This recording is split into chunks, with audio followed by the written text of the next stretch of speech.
आज जब supreme court ने क्लीन चिट दे दिया मोदी जी को और बाकी आरोपियों को, आपको कैसे महसूस हो रहा है? आप उस वक्त एक एमएलए थे।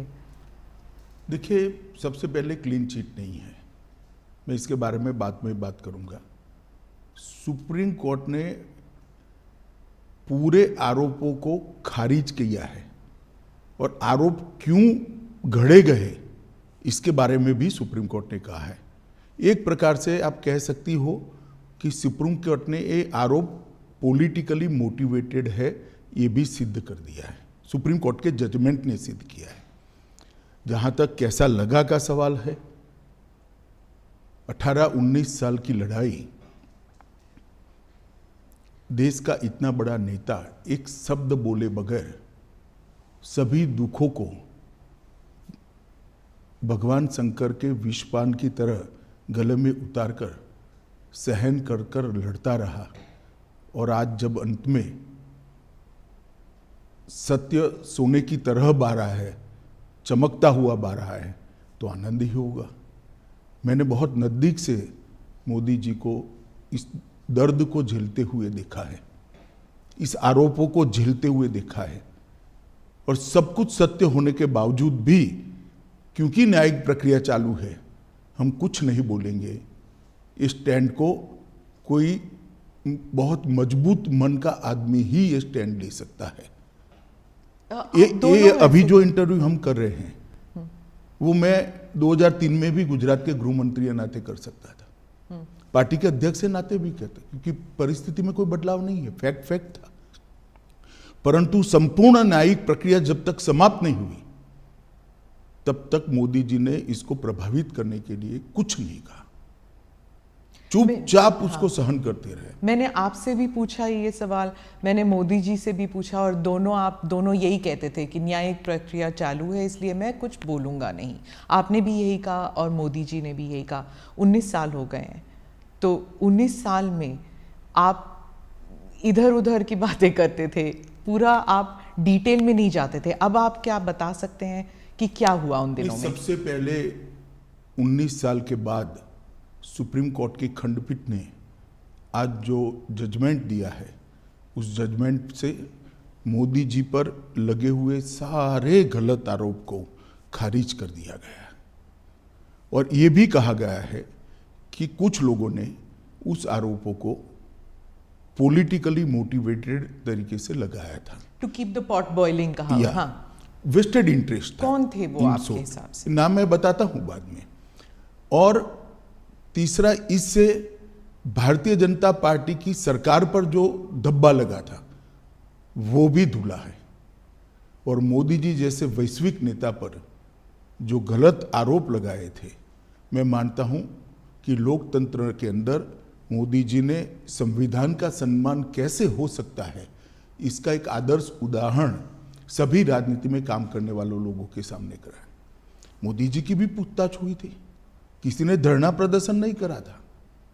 देश भर से कार्यकर्ता आकर मोदी जी के समर्थन में सॉलिडारिटी के लिए खड़े नहीं हुए थे। हम कानून को कोऑपरेट किए थे, मेरी भी अरेस्ट हुई थी, कोई धरना प्रदर्शन नहीं करे थे। और जब सत्य इतनी लंबी लड़ाई के बाद बाहर आता है विजयी होकर, तो सोने से भी ज्यादा उसकी चमक होती है। और मुझे बहुत अच्छा लग रहा है कि आज जिन लोगों ने भी मोदी जी पर आरोप लगाए थे, अगर उनकी अंतरात्मा है तो उन्होंने मोदी जी की और भारतीय जनता पार्टी की क्षमा मांगनी चाहिए। सिर्फ आरोप लगे थे क्या? दंगे हुए तो थे ना? आरोप क्या था? दंगे मोटिवेटेड थे। दंगों में राज्य सरकार का हाथ था, दंगों में मुख्यमंत्री का हाथ था, यहां तक भी कह गए। आरोप ये था। दंगे से कौन इनकार कर रहा है? देश में दंगे कई जगह पे हुए हैं। तो क्या उन दिनों में आप भी थे वहां पर? तो उन दिनों में क्या पुलिस जो है, जो कहते हैं कि पुलिस कुछ कर नहीं पाई, जो कुछ ऑफिशियल्स थे वो they were not able to do much, और बहुत से लोग कहते हैं कि वहाँ पॉलिटिकल जो व्यू था, इस वजह से ना तो पॉलिटिकल ना तो ब्यूरोक्रेसी ना ही पुलिस इतना कर पाई रोकने के लिए, दंगे रोकने के लिए। देखिए, भारतीय जनता पार्टी की विरोधी राजनीतिक पार्टियां, कुछ आइडियोलॉजी के लिए राजनीति में आए हुए पत्रकार और कुछ एनजीओ ने मिलकर, एक त्रिकूट ने मिलकर ये आरोपों को इतना प्रचारित किया और इसका इकोसिस्टम भी इतना मजबूत था कि धीरे धीरे झूठ को ही सब सत्य मानने लगे। पर उस वक्त तो आपकी सरकार दिल्ली में भी थी और आपकी सरकार गुजरात में भी थी, तो फिर मीडिया को या फिर उन लोगों का नेटवर्क इतना स्ट्रांग कैसे था? हमारी सरकार का कभी भी मीडिया के काम में इंटरफेरेंस का दखल ही मतलब हमारा एटीट्यूड ही नहीं है, ना उस वक्त करा था ना आज कर रहे हैं। परंतु उस वक्त जो इकोसिस्टम बनी थी, वो इकोसिस्टम ने एक झूठ के पुलिंदे को इतना हवा बनाकर जनता के सामने खड़ा कर दिया कि इसकी इन्फ्लुएंस में सभी लोग थे, शायद कोर्टें भी होगी। अगर सत्य था तो फिर एसआईटी की क्या जरूरत थी? एसआईटी में आज मैं आपको सत्य बताता हूं, एसआईटी का ऑर्डर कोर्ट का नहीं था। एक एनजीओ ने एसआईटी की मांग करी, कोर्ट ने फॉर सेक ऑफ आस्किंग हमारे लॉयर को पूछा, हमारे लॉयर ने कहा मुझे इंस्ट्रक्शन लेने पड़ेंगे। लंच आवर के बाद फिर से कोर्ट बैठी, हमारी सरकार ने कह दिया कि हमें कुछ छुपाना ही नहीं, तो एसआईटी बने, हमें क्या आपत्ति है। It was consented decision, Gujarat सरकार की रिकॉर्ड पर कंसेंट है। कोर्ट ने अपने जजमेंट में भी लिखा है कि एनजीओ की मांग थी, गुजरात सरकार ने कंसेंट दी है। हम बहस कर सकते थे, मगर क्यों करें, क्योंकि हमें कुछ छिपाना ही नहीं था। आज जब जजमेंट आया है तब तय हो गया है कि जजमेंट में लिखा हुआ नाम मैं बोलता हूं,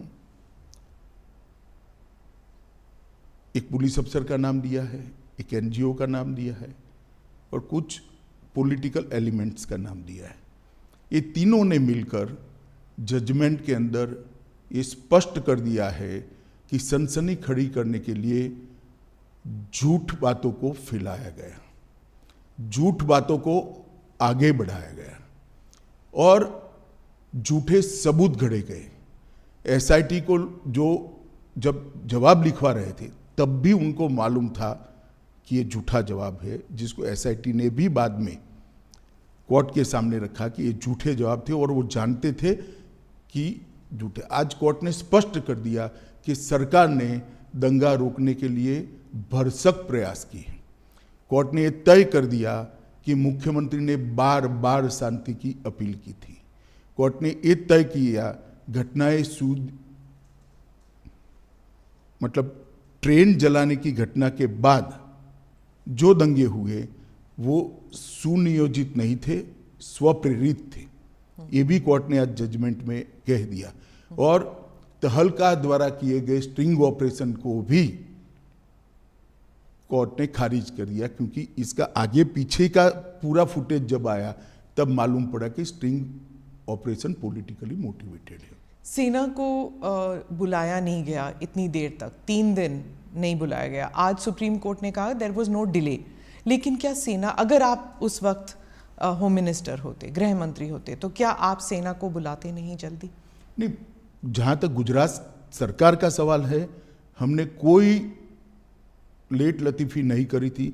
जिस दिन गुजरात बंद का ऐलान हुआ उसी दोपहर को हमने सेना को बुला लिया था।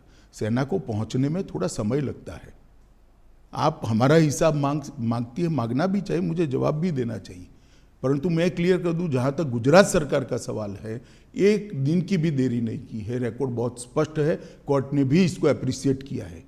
परंतु दिल्ली में सेना का मुख्यालय है, दिल्ली में इतनी सेना है, जब इतने सारे सिख भाइयों बहनों को मार दिया, 3 दिन तक कुछ नहीं हुआ। कितनी एसआईटी बनी? हमारी सरकार आने के बाद एसआईटी बनी। कितनी अरेस्ट हुई? इतने सालों तक सिख नरसंहार में विपक्ष की सरकारें रही, कभी अरेस्ट नहीं हुई, और वो लोग हम पर आरोप लगा रहे हैं पार्शियलिटी के। आप और मोदी जी दोनों कहते हैं कि इट वाज अ टैक्टिक या फिर कह दीजिए कंस्पिरेसी कि गुजरात को एक बुरा नाम देने के लिए कि ये एक दंगाई प्रदेश है और बीजेपी जो है एक दंगाई पार्टी है, और गुजरात 2002 के बाद वो टैग लग गया। क्या आप मानते?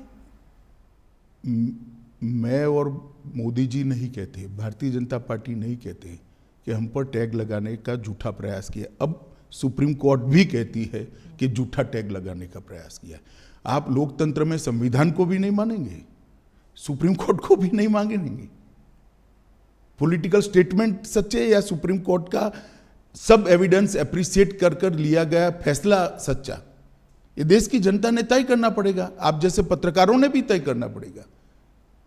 और अगर ये मत बनता है कि सुप्रीम कोर्ट का एप्रिशिएट हुआ एविडेंस एप्रिशिएट करने के बाद दिया गया फैसला सच्चा है, तो अब क्वेश्चन उठाने चाहिए। पत्रकारों की जिम्मेदारी है, जिन्होंने आरोप लगाए थे उनके ऊपर पूछना चाहिए उनको कि क्या आधार था ये आरोप का, और आधार था तो क्यों नहीं गए सुप्रीम कोर्ट में। आपने एनजीओज का जिक्र किया, कौन से एनजीओज हैं, क्या किया उन्होंने? देखिए, मैंने बहुत हरीडली जजमेंट को पढ़ा है, मगर इसमें तीस्ता सेटलवाड का नाम बहुत स्पष्ट दिया है। तीस्ता सेटलवाड की एनजीओ थी, नाम तो मुझे मालूम नहीं है उनका। उन्होंने हर थाने में इस प्रकार की भारतीय जनता पार्टी के कार्यकर्ताओं को इन्वॉल्व करने वाली एप्लीकेशनें दे दी थी, और मीडिया का दबाव इतना था कि सभी एप्लीकेशनों को सच मानकर ट्रीट किया गया। मीडिया और एनजीओज का एक नेक्सस था, आप कह रहे हैं। इन दोनों ने मिलकर 20 साल तक चलाया ये पूरा?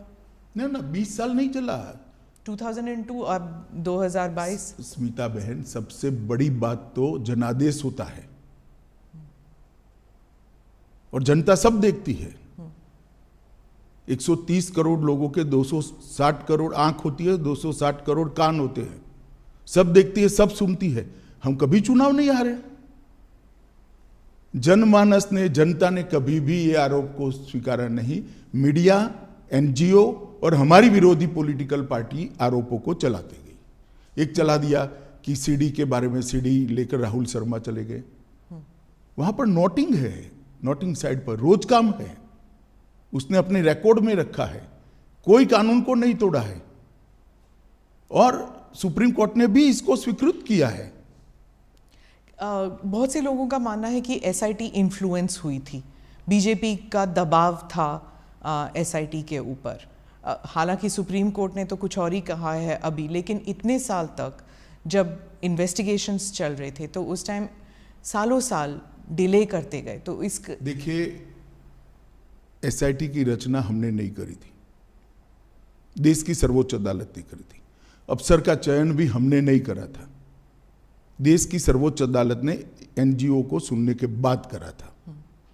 और जो अफसर रखे गए थे वो भारतीय जनता पार्टी के रूल स्टेट से नहीं लिए गए थे, सेंट्रल गवर्नमेंट के लिए गए थे, और तब तक सेंट्रल गवर्नमेंट बदल चुकी थी, यूपीए की आ चुकी थी। तो एसआईटी इन्फ्लुएंस नहीं हुई थी? जरा भी इन्फ्लुएंस नहीं। और कोर्ट मॉनिटरिंग केस था, कैसे इन्फ्लुएंस होती? इतने महंगे महंगे लॉयर एनजीओ की ओर से अपीयर होते थे।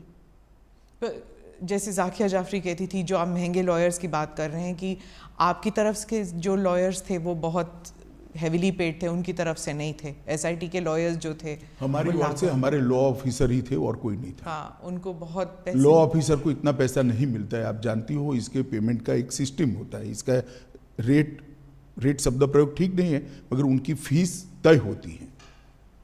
और कई सारे इतने गलत बातें कि फायरिंग में सिर्फ मुसलमान मारे गए, कोर्ट ने आज ये भी नकार दिया कि ऐसा नहीं हुआ है। फायरिंग में मुसलमान नहीं मारे गए, लेकिन दंगों में तो मुसलमान मारे गए ना। देखिए स्मिता जी, एक बात आप समझ कर चलिए, जिस तरह से 60 लोगों को जिंदा जला दिया था, उसका समाज में आक्रोश था। और जब तक दंगे नहीं हुए तब तक किसी ने इसका क्रिटिसिज्म भी नहीं किया, accept Bharatiya Janata party. Congress party का एक भी स्टेटमेंट, पार्लियामेंट चल रही थी उस दिन, किसी ने दुख भी व्यक्त नहीं किया। कि 60 लोगों को जिंदा जलाने की घटना का आप भर्त्सना भी नहीं करोगे, निंदा भी नहीं करोगे? इतनी बड़ी वोट बैंक पॉलिटिक्स होगी। आज सुप्रीम कोर्ट ने यह भी कह दिया कि जाकिया जाफरी किसी और के निर्देशन पर काम करती थी। कई सारे विक्टिम्स का एफिडेविट एनजीओ ने साइन कर दिए, विक्टिम को मालूम ही नहीं है। आपके हिसाब से किसने किया, क्यों किया जाकिया जाफरी के? सब जानते हैं ना कि तीस्ता सेतलवाड जी की एनजीओ ये सब कर रही थी, केवल और केवल। और उस वक्त जो यूपीए की सरकार आई उसने ढेर सारी मदद करी है तीस्ता सेतलवाड की एनजीओ को, ढेर सारी मदद करी है, सबको मालूम है, पूरे लुटियन दिल्ली को मालूम है। गुजरात में तो आपकी सरकार थी इतने साल। गुजरात में हमारी सरकार थी, मगर जो एनजीओ थो उसको भारत सरकार ने मदद करी है, सब जानते हैं। और केवल मोदी जी को टारगेट बनाकर ये सब किया गया, उनकी छवि को हानि पहुंचाने के लिए किया गया, उनको दंगों के केस में उनकी लिप्तता बनाने के लिए किया गया। मगर सत्य को कुछ नहीं होता है। ये लंबी लड़ाई मोदी जी ने बहुत धैर्यपूर्वक सारी वेदनाओं को, वो विष को हजम करते हुए लड़े और आज चमकते सूर्य की तरह सत्य बाहर आया है। मोदी जी जीत कर बाहर आए हैं। भारतीय जनता पार्टी के दंगों का कोई आरोप नहीं रहता। और मैं पूछना चाहता हूं, जो हम पर लगाते हैं, उनके शासन जहां जहां रहे हैं वहां दंगे नहीं हुए हैं क्या? उत्तर प्रदेश का वो इतिहास उठाकर देख लीजिए। पर कभी लेबल नहीं लगा किसी पर। लेबल लगाया नहीं आप लोगों ने, लेबल हमने थोड़ी ना लगाया है, लेबल फैक्ट के आधार पर थोड़ी ना लगा है। आप भी नहीं लगा पाए एज अ पॉलिटिकल पार्टी? हम करते ही नहीं, हम करना भी नहीं चाहते। हम क्यों किसी पर लगाए लेबल? दंगों का पॉलिटिकल उपयोग करना ही नहीं चाहिए। गुजरात में जब भी इन्वेस्टमेंट समिट होता था, हर अखबारों में दंगों पर आर्टिकल आ जाते थे। 10 साल तक, 12 साल तक कंटिन्यूअस आए। मोदी जी जब भी विदेश जाते थे, उनको एम्ब्रेस करने के लिए विदेश के अखबारों में आर्टिकल छपाए गए।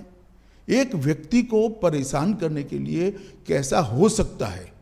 मुझे तो लगता है आप जैसे व्यक्तियों ने थीसिस लिखना चाहिए कि वीसीएट कैंपेन कैसा होता है। ये कैंपेन चलाने वालों से सीखिए। तो इसलिए सुप्रीम कोर्ट का ये वर्डिक्ट इतना अहम क्यों है पार्टी के लिए और मोदी जी के लिए? मतलब आप जब इतिहास लिखेंगे आपकी पार्टी के लिए, तो 20 साल बाद, क्योंकि आज का जो युवा है वो तो जानता भी नहीं शायद 2002 में हुआ क्या, क्योंकि ये 20 साल पुरानी बात है। तो आज के युवा जब ये देखेंगे तो उस दिन क्या हुआ, उन 3 दिनों में क्या हुआ? क्या आपको अब कोई रिग्रेट्स हैं? और अब आप क्या देखते हैं इस सुप्रीम कोर्ट के वर्डिक्ट को? पहले एक बात समझ लीजिए, आज का युवा नहीं जानता है ऐसा आप कह सकते हो। इतिहास हजारों साल जिंदा रहता है और झूठे आरोप जो होते हैं उसका निरसन न्यायालय के माध्यम से होना बहुत जरूरी है। और इसलिए लंबी लड़ाई, 18-19 साल लंबी लड़ाई मोदी जी भी लड़े हैं और सत्य ढूंढने वाले लोग भी लड़े हैं और आज विजयी होकर बाहर आए। क्या इसलिए ये लड़ाई जरूरी थी? मतलब कि आप इतिहास जब लिख रहे हैं अपनी इतिहास पार्टी लिखने के लिए नहीं, किसी भी झूठ के सामने लड़ाई करना निहायत जरूरी होता है। किसी भी अपप्रचार के सामने उसको एक्सपोज करना बहुत जरूरी होता है। इतिहास तो अपने आप बनते रहते हैं। 2 बार 2/3 बहुमत से जीतना ही इतिहास है। देश में जीएसटी डाल देना भी इतिहास है। देश के अंदर सीडीएस बनाना भी इतिहास है। देश के पहली बार सर्जिकल स्ट्राइक करना भी इतिहास है। पहली बार एयर स्ट्राइक करना भी इतिहास है। पूरे दुनिया में भारत के गौरव को आसमान तक ले जाना भी इतिहास है। इतिहास की तो खैर बहुत सारी बातें हैं, परंतु झूठ के खिलाफ लड़ाई लड़नी चाहिए और मोदी जी डट कर लड़े हैं, धैर्यपूर्वक लड़े हैं और आज विजयी होकर बाहर आए। पार्टी के लिए ये कितना सिग्निफिकेंट है? पॉलिटिकली मैं पूछ रही हूँ। बहुत सिग्निफिकेंट है। पॉलिटिकली कम, परंतु जिस प्रकार से मेरे पार्टी के सर्वोच्च नेता को विक्टिमाइज करने का प्रयास किया गया और आज कोर्ट ने उसकी धज्जियां उड़ा दी हैं। मैं मानता हूं ये जजमेंट भारतीय जनता पार्टी के हर कार्यकर्ता के लिए, न केवल मोदी जी के लिए, हर कार्यकर्ता के लिए। मोदी जी के लिए तो खैर आत्मसंतोष का विषय हो सकता है, हर कार्यकर्ता के लिए गौरव का विषय है कि आज जो झूठे आरोप हमारे सर्वोच्च नेतृत्व पर लगाए थे वो सारे खारिज हो गए। सर, गुजरात लेबोरेटरी ये एक टर्म बन गया था कि जो गुजरात में जो एक्सपेरिमेंट किया गया, यानी कि बिना मुसलमानों के सरकार हम बना सकते हैं, बिना मुसलमानों के वोट के हम सरकार बना सकते हैं, और अगर मुसलमान ज़रा सा इधर या उधर हो जाए, लाइन पे ना चले, तो दंगे करा सकते हैं। ये एक गुजरात एक्सपेरिमेंट और गुजरात लेबोरेटरी करके जो अपोजिशन पार्टीज़ कहते हैं कि बीजेपी जो है ये इसको एक पॉलिटिकल साइंस बना दिया है उन्होंने, और वो हर राज्य में इस्तेमाल करती है। देखिए, अब जैसा जिस कलर के ग्लास का चश्मा पहनेगी ऐसा दिखाई पड़ेगा। पीले पहनेगी तो पीला दिखाई पड़ेगा, काले पहनेगी तो काला दिखाई पड़ेगा। ये देखने का नजरिया है। गुजरात मॉडल जरूर बना है। देश में हमने सबसे पहले 24 घंटा बिजली हर गांव में पहुंचाने का काम किया, वो एक मॉडल है। देश के अंदर 12 साल के अंदर जीरो ड्रॉप आउट रेशियो, लगभग जीरो ड्रॉप आउट रेशियो, और 99% से ज़्यादा एनरोलमेंट किया बच्चों का प्राइमरी एजुकेशन के अंदर, वो भी मॉडल है। गुजरात के ट्राइबल एरिया के लिए वन बंधु कल्याण योजना लेकर आए, वो भी मॉडल है। 10% ग्रोथ रेट के साथ 12 साल तक एग्रीकल्चर ग्रोथ रेट हमने अचीव किया है, वो भी एक मॉडल है। ढेर सारे मॉडल है, हाईवेज से लेकर ग्रामीण विकास से लेकर अर्बन डेवलपमेंट तक। हमारे अर्बन डेवलपमेंट के एक्ट भी मॉडल है। जहाँ तक दंगों का सवाल आप कर रही है, आप एक बात समझ लीजिए, आप इतनी वरिष्ठ पत्रकार है स्मिता बहन, आप कांग्रेस के शासन के जो आपको ठीक लगे वो 5 साल, और भारतीय जनता पार्टी के शासन से जो आपको ठीक लगे वो 5 साल ले लो। कितने घंटे कर्फ्यू रहा, कितने लोग मारे गए, कितने दंगे हुए, और दंगे का ड्यूरेशन क्या था, कंपैरिजन कर लीजिए तो मालूम पड़ जाएगा कि दंगे किसके शासन में ज्यादा हुए। और दूसरी बात, ये दंगा होने का मूल कारण गोधरा की ट्रेन को जला देना था। 60 लोगों को, 16 दिन की बच्ची को मां की गोद में बैठे हुए जिंदा जलते हुए मैंने देखा है। मेरे हाथ से अग्नि संस्कार किया है मैंने गोता गांव में। इसके कारण दंगे हुए थे, और आगे जो दंगे हुए हैं वो पॉलिटिकली मोटिवेटेड थे। रिजर्वेशन का आंदोलन हुआ, दंगों में कन्वर्ट कर दिया गया। जब वो गोधरा से बॉडीज लेके गए थे अंतिम संस्कार के लिए, तब आपको लगा था कि ये there will be a blowback, मतलब कि कोई प्रतिक्रिया होगी? देखिए, उस वक्त किसी को सोचने की सुध बुध ही नहीं थी, इसलिए क्योंकि सबसे बड़ा प्रश्न ये था कि जो 59 लोग मारे गए हैं, इनके परिवार को उनका अंतिम संस्कार भी न करने देना। और कोई प्रोफेशनल इनपुट ऐसा नहीं था कि भाई इतनी बड़ी मात्रा में रिएक्शन आ जाएंगे। तो बॉडीज को परेड कर दिया गया था। परेड नहीं करा है, ये गलत प्रचार है। 16 सिविल अस्पताल में ले गया गया और बंद एम्बुलेंस में उनके परिवार वाले अपने घर पर ले गए। आप हॉस्पिटल में थे? मैं खुद हॉस्पिटल में था। क्या देखा आपने उस दिन? क्या देखना क्या था, जली हुई लाशें थी। दुख ही दुख था, आक्रांत था, रोज था। आप एमएलए थे, लेकिन आपकी कॉन्स्टिट्यूएंसी में ज़्यादा दंगे हुए नहीं कंपेयर टू बाकी जगहों में। अगर आप उस वक्त इंचार्ज होते, अगर आप होम मिनिस्टर होते, तो आप क्या करते अलग उस वक्त? देखिए, जो भी लोग थे उन्होंने अच्छा काम किया था, मगर घटना के कारण रोष इतने व्यापक मात्रा में था जिसकी भनक किसी को नहीं लगी थी, किसी को नहीं लगी थी, ना पुलिस को लगी थी ना किसी को लगी थी, और बाद में किसी के हाथ में ही नहीं रहा सर। और देखिए, इस बात पर अनेक अदालतों में, एक सुप्रीम कोर्ट के रिटायर्ड जज के कमीशन में सब जगह बहस हो चुकी है। ये मोदी जी को कोई पहली क्लीन चिट नहीं है, नानावटी कमीशन ने भी क्लीन चिट दी है, फिर भी एसआईटी बनाई गई। और मोदी जी एसआईटी के सामने कोई नाटक करते हुए नहीं गए थे। कि भी मेरे समर्थन में आ जाओ, गांव-गांव से आओ, नहीं आते तो फिर एमएलए को बुला लो, एमपी को बुला लो, एक्स एमपी को बुला लो और धरना करो। पर क्यों नहीं गई बीजेपी, क्यों नहीं गई अब सपोर्ट? हम मानते थे कि हमने न्याय में सहयोग करना चाहिए, न्यायिक प्रक्रिया में सहयोग करना चाहिए। सुप्रीम कोर्ट का ऑर्डर है, एक एसआईटी काम कर रही है। एसआईटी अगर चाहती है मुख्यमंत्री जी को कुछ सवाल पूछना, तो मुख्यमंत्री स्वयं कहते हैं कि मैं कोऑपरेट करने के लिए तैयार हूं। किस चीज का आंदोलन करना है? आंदोलन किस चीज का करना है? ये न्यायिक प्रक्रिया है। हमारे यहाँ कोई भी व्यक्ति न्याय की परिधि से बाहर नहीं है। नहीं, दैट आई एग्री, लेकिन आप खुद कह रहे हैं कि विक्टिमाइजेशन हो रही थी। मतलब आपको आपके खिलाफ जो चल रहा था उस टाइम मीडिया ट्रायल या एनजीओ, उसके खिलाफ आंदोलन, क्या वो जस्टिफाइड नहीं था? देखिए, ट्रायल के खिलाफ, कोई भी न्यायिक प्रक्रिया के खिलाफ आंदोलन जस्टिफाइड नहीं होता है, क्योंकि हमारा व्यू था वो व्यू सही तभी माना जाएगा जब न्याय की अदालत उस पर थप्पा मारी, मुझे जेल में डाल दिया। तो मैं तो कहता ही था मैं निर्दोष था, परंतु जब न्याय की अदालत ने कहा कि मुझ पर गलत केस किया गया, मुझे फंसाने के लिए पॉलिटिकली मोटिवेटेड साजिश थी सीबीआई की, तब इस पर थप्पा लगता है। मेरे कहने से कुछ नहीं होता। उस वक्त लगा आपको कि पार्टी आपके साथ नहीं है? जरा भी नहीं लगा, पार्टी मेरे साथ ही थी।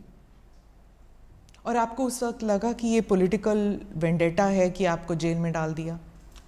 मैं तो भाग्य मानता हूं। क्यों? मैं भाग्य में मानता हूं, और मेरा तो जिन्होंने भी किया भला ही किया है। तो ये आप समझते हैं कि आपकी भलाई में हुआ? कैसे? नहीं, जो हुआ भले के लिए हुआ, बाद में परिणाम अच्छे आए। आपको क्या लगा उस वक्त जब आप जेल में थे? तो कुछ नहीं लगता था, मैं लड़ाई लड़ने का निर्णय आपको पता था कि आप बाहर निर्दोष निकल आए? जी, आज के इंटरव्यू का विषय मेरा केस नहीं है। आज के इंटरव्यू का विषय एक इतने बड़े पोटेंशियल लीडर पर, एक राज्य के मुख्यमंत्री पर। आप दोनों साथ थे सर, इसलिए मैं पूछ रही हूँ। 20 साल से आप दोनों एक साथ हैं, गुजरात से लेकर यहाँ तक, दिल्ली तक आना। आप दोनों लोग मोदी जी के साथ है 25-25 साल से, 40-40 साल से। इस केस में खास केस में नहीं, भारतीय जनता पार्टी के कार्यकर्ता है नाते। पर ये राइट्स को लेकर जब भी किसी को सोचा जाता है, किसी के बारे में सोचा जाता है, आप दोनों के बारे में, हालांकि आप उस वक्त सिर्फ एक एमएलए थे, लेकिन इस लड़ाई में आप उनके साथ थे हमेशा। नहीं तो लड़ाई मुझे लड़नी है, क्योंकि ये सत्य की लड़ाई है। मेरी पार्टी पर आरोप लगे, मेरे नेता पर आरोप लगे, मैं क्यों नहीं लड़ूंगा? पर ऑपोजिशन हमेशा कहती है कि दंगे आप करने देते हैं, जब तक लोग डेथ टोल नहीं हो जाता तब तक आप दंगे करने देते, क्योंकि इससे पॉलिटिकल फायदा होता है, पोलराइजेशन। सीता बहन, आप भी वही कर रही हो जो 2003 में मीडिया ने किया था। आपके पास इतनी बड़ी टीम है, भारतीय जनता पार्टी की कोई कम राज्यों में सरकार रही नहीं है। जहाँ जहाँ हमारी सरकार है, वहाँ पहले कांग्रेस की भी सरकार थी, सपा की भी थी, बसपा की भी थी, तृणमूल कांग्रेस और कम्युनिस्टों की भी है। ठीक है, भारतीय जनता पार्टी का शासन का कालखंड और एवरेज दंगे और एवरेज हताहत होने वाले लोग और उनके कालखंड का आप निकाल दीजिए। आप मैथमेटिकल फॉर्मूला निकाल रहे हैं। मैथमेटिकल फॉर्मूला नहीं कह रहा, अगर हम स्पॉन्सर करते हैं तो दंगे ज्यादा होने चाहिए। दिखता नहीं है ना, वही तो वो कह रहे हैं कि आप जब स्पॉन्सर करते देखना नहीं चाहते, आप देखना नहीं चाहते कि भाजपा के शासन में दंगे कम होते हैं।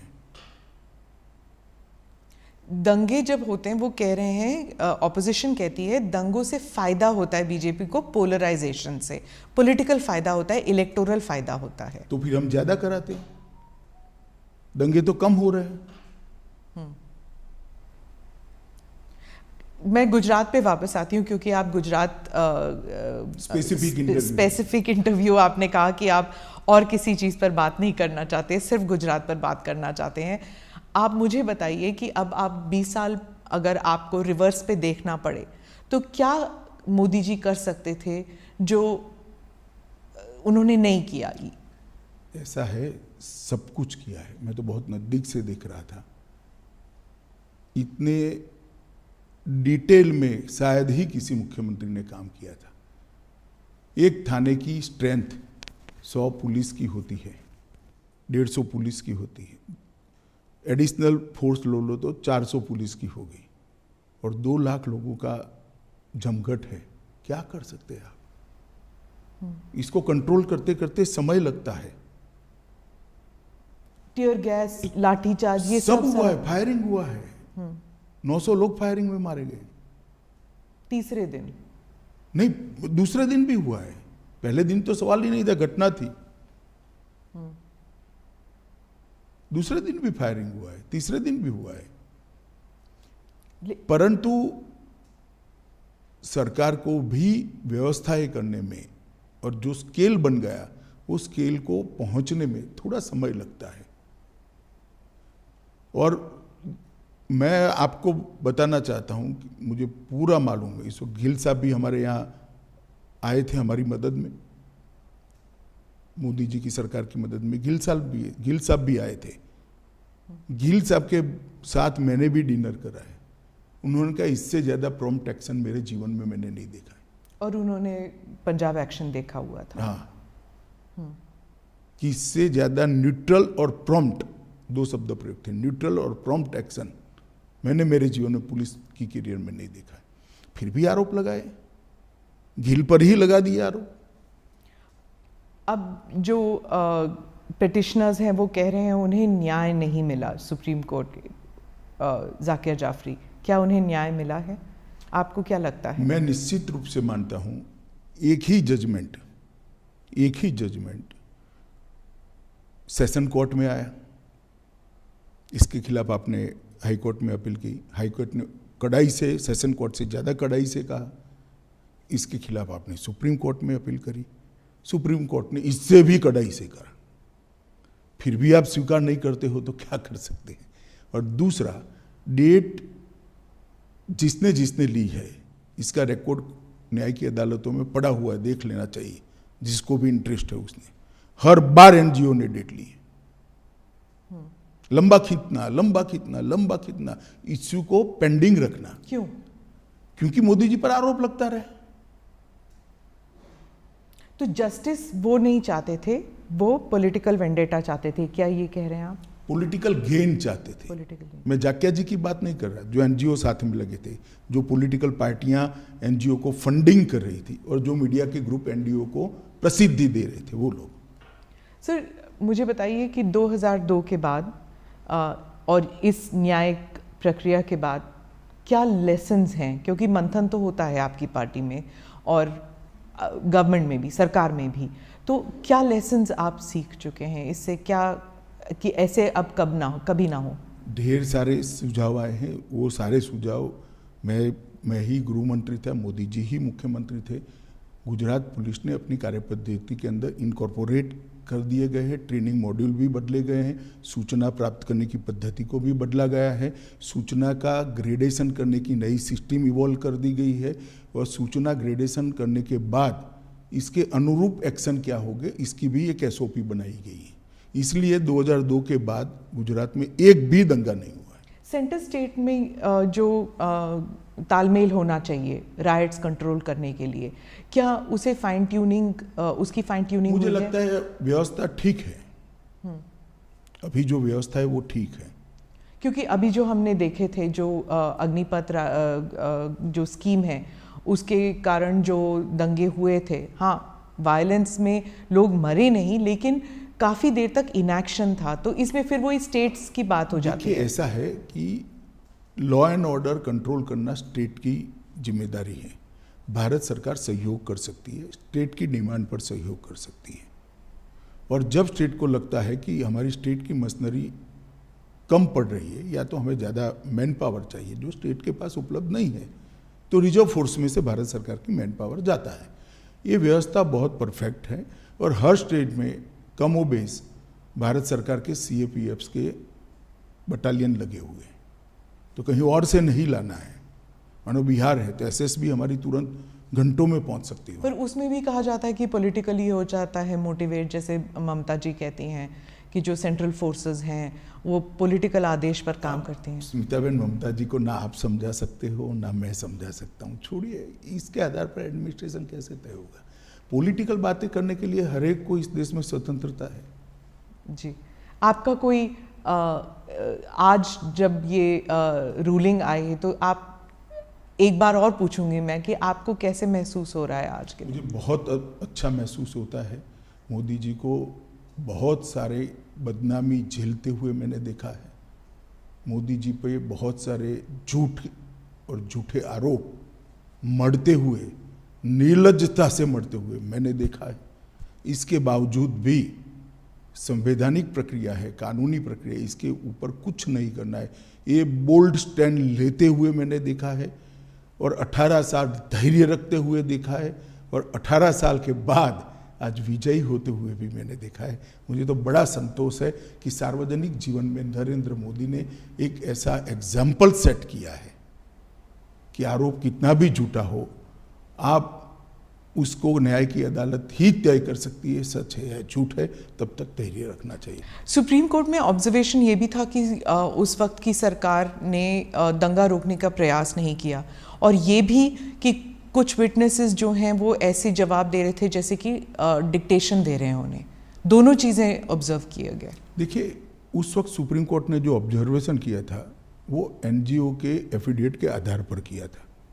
इसकी जांच के लिए एसआईटी बनाई थी, एसआईटी ने अपनी रिपोर्ट दे दी और आज जो जजमेंट आया है उसमें सुप्रीम कोर्ट ने कहा है राज्य सरकार ने दंगा रोकने के लिए भरसक कोशिश की, राज्य सरकार ने उचित समय पर उचित कार्यवाही कर कम नुकसान में दंगों को समाप्त किया और राज्य सरकार ने सुप्रीम कोर्ट द्वारा दी गई विटनेस प्रोटेक्शन की स्कीम को पूरा का पूरा फुल स्टॉप कॉमा में पूरा किया है। तो इसीलिए कहा जाएगा कि सुप्रीम कोर्ट को भी इन्फ्लुएंस किया है। सवाल ही नहीं है सुप्रीम कोर्ट को इन्फ्लुएंस करने का। आप आरोप लगाने के लिए तो कोई भी कुछ भी लगा सकता है, परंतु आप जजमेंट पढ़ेगी, मेरे हिसाब से 300 से ज़्यादा पेज का जजमेंट है और हर आरोप को सुप्रीम कोर्ट ने गोलमोल नहीं किया है, डील किया है, किस आधार पर ये करा है। सामने से श्री कपिल सिब्बल ने बहुत सारे आर्ग्यूमेंट्स किए हैं, ऐसा नहीं है। ये इतने सालों से लड़ा जाने वाला केस है, सुप्रीम कोर्ट में 7 साल तक केस चला है और हर बार पूरे दिन सुनवाइयां हुई है। ये तीनों बातों को सुप्रीम कोर्ट ने स्पष्ट किया है कि राज्य सरकार ने भरसक कोशिश की, उचित समय पर उचित निर्णय लेकर इसको कम नुकसान में दंगों को समाप्त करा और जो विटनेस प्रोटेक्शन स्कीम राज्य सरकार ने सुप्रीम कोर्ट के सामने रखी थी, सुप्रीम कोर्ट ने थोड़े बहुत अमेंडमेंट कर अप्रूव करी थी, इसको फुल स्टॉप कॉमा में स्पिरिट के साथ लागू किया है। और मोदी जी के लिए भी कहा कि मोदी जी ने बार बार दंगा रोकने के लिए मीटिंगें भी करी, अपीलें भी करी, सार्वजनिक अपीलें भी करी और स्थान पर भी गए। ये सभी चीज़ों को आज सुप्रीम कोर्ट ने नोट किया है। तो मैं मानता हूं कि एक भी आरोप जो एनजीओ ने लगा था वो टीका नहीं है। मोदी जी बिल्कुल कोई आरोप के बगैर पूरी बात से आज सुप्रीम कोर्ट के जजमेंट से बाहर आए हैं और आज सत्य का विजय हुआ है। मीडिया और एनजीओज, इन दोनों के ऊपर सुप्रीम कोर्ट ने भी कहा है। आप एक बार अगर आप कहें कि आप what do you think should be the role, और क्या रोल मीडिया ने नेगेटिव पॉजिटिव, एनजीओज ने नेगेटिव पॉजिटिव क्या किया? नहीं, त्रिकूट है, सिर्फ मीडिया और एनजीओ नहीं है। पॉलिटिकल पार्टियां भी जो एनजीओ को नर्स करती है वो भी है, आप इसको मत छोड़िए। तो आप व्हाट डू यू थिंक कि क्या इससे कोई लर्निंग लेसन्स मिलेंगे? मैं तो मानता हूं ये देखकर सबने आत्मचिंतन करना चाहिए। धन्यवाद मेरे से बात करने। Thank you. Thank you.